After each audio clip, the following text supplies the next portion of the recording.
Hello everyone and welcome back to a brand new video. This video will be about 4 states that briefly existed from the end of the USSR. The criteria for this list is that these states cannot exist today and they did not have any conflict to create or end them. So all of these on screen do not count, and let's get right into it.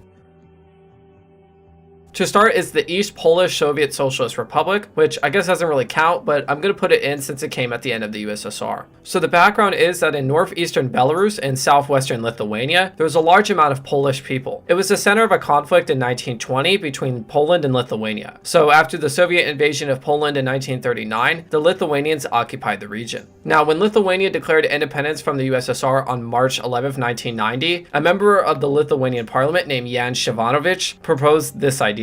The idea was to take all of the majority Polish regions in the Belarusian and Lithuanian SSR and combine them into one state. He actually took the idea to the Soviet leader Mikhail Gorbachev, who actually considered it. After that, Mikhail Gorbachev actually sent the idea to the Polish communist leader, who I'm not even going to try to pronounce his name, who thought it was a good idea and actually also considered it. However, the public of Poland did not support this idea, as they did not want to start any major conflict with Lithuania, and so the idea was scrapped. It is kind of unknown just how big this would have been, though it most likely would have not seen the takeover of Vilnius or Grodno. So I give it this territory. Its population would be a little over 500,000 people, and its biggest city would be Lida with 100,000 people.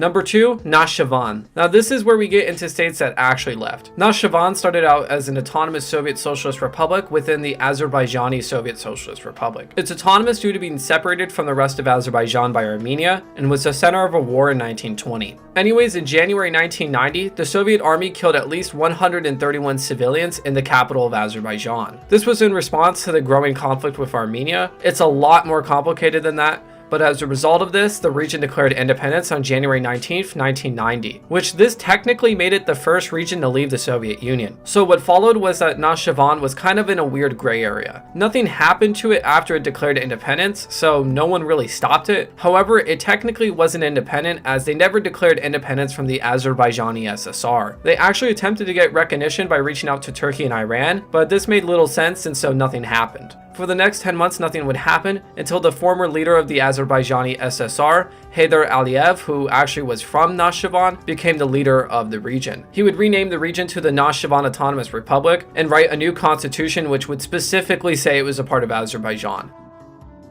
Number 3, Gagauzia. I've already made a video for more details on how this affected Moldova, so if you want to watch that, go check that out now. But basically, the Gagas are a Turkic group within Moldova, and starting in April 1989, they wanted an autonomous region inside of Moldova, and this was denied. And so on August 19, 1990, a council of local Gagas leaders decided to declare independence from Moldova as Gagauzia. The population of the region was roughly 150,000 people, and its capital was Comrat. However, they decided to stay in the USSR. When the Gagas held the first elections in October 1990, the Prime Minister of Moldova sent troops to stop it. The Gagas by this time had a small militia, and so the two sides nearly came to fighting, but the Soviet army stepped in to stop it. Not much else would happen until August 19, 1991, when the Soviet Union had a coup attempt. During this, Gagauzia supported the coup. However, once it failed, they declared independence. After full independence, there was a debate within Gagauzia if they should stay independent or become an autonomous region of Moldova. Eventually, the president of the republic, Stepan Topol, agreed to rejoin Moldova on December 23, 1994. This republic is notable as it is the only one out of all of these to get a type of recognition from another country,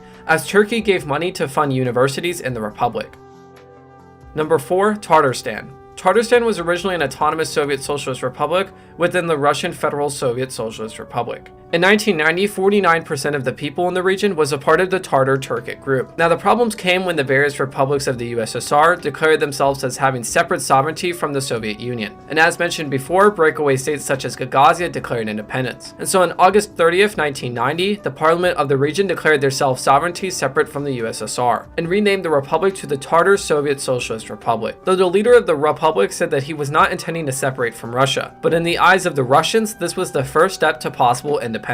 The Tatars would also establish that the Tatar government had full say over the Soviet government, which, as you can imagine, this created more fears. Not much would happen until the next year when the Russians held elections on June 12, 1991. The Tatar authorities refused to take part in it. Timur Shemiev, the leader of the republic, supported the August coup against Russian President Boris Yeltsin. This led to even more problems, and during the next months, large support for the separation of the Tatars began, eventually resulting in a failed coup attempt in Tatarstan on October 29, 1991. The next year, on February 2, 1992, the region was renamed to the Republic of Tatarstan, which depends on how you look at it, but that would mean that they were technically the last to be Soviet, as they kept the Soviet name for nearly 2 months after the collapse of the Soviet Union. On March 21, 1992, a referendum was held. It asked if Tatarstan was a separate sovereign state from Russia. As a result, 63% of people voted yes, and so Tatarstan was now seen as a separate state. Shortly after this, Shemyev refused to sign the Federation Treaty with Boris Yeltsin. This was an agreement from all the various regions within Russia to stay in Russia. This was too much to deal with for Yeltsin, as he had to deal with the Chechens separating.